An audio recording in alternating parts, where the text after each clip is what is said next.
Il dit que Rimbe, ça veut dire Torodo. Ça, c'est pas vrai.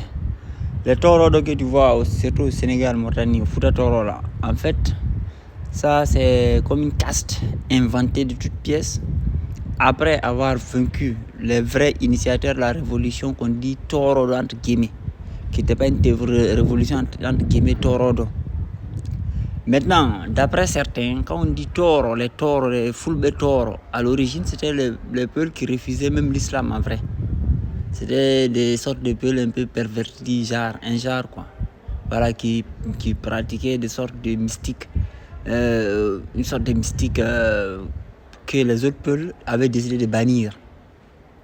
Donc, et quand tu vois les gens qu'on dit les Dogons, le corps le plus grand, c'est 4 ou 5 grands groupes, les Dogons, et le groupe le plus grand, c'est les gars qu'on appelle les Toroso.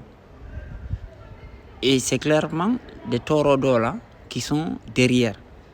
Parce que c'est justement les gars qu'on dit Torodo là qui vers la fin étaient en animosité avec le peuple de Massina. Donc Torodo là, c'est pas un clan ou un corps de métier peul. C'est pas un métier en fait. À la base ça n'existe pas. C'est pour ça que ce sorte de caste ou clan là, ça n'existe pas par exemple au Fouta Djallou. Ça n'existe que chez les gars de Mauritanie, au nord de Sénégal, au Fouta Toro.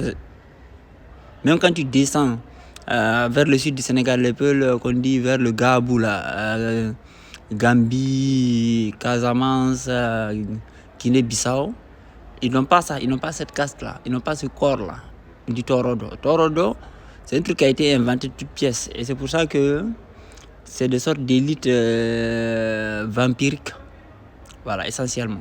C'est pas inhérent au peuple, voilà. Les autres, les corps de métier, on les connaît, ce sont les forgerons, les gars qui travaillent le bois, les gars qui travaillent les pêcheurs et autres, on les connaît. Mais il n'y a pas de Torodo naturellement chez les peuples. Ça, c'est un truc inventé.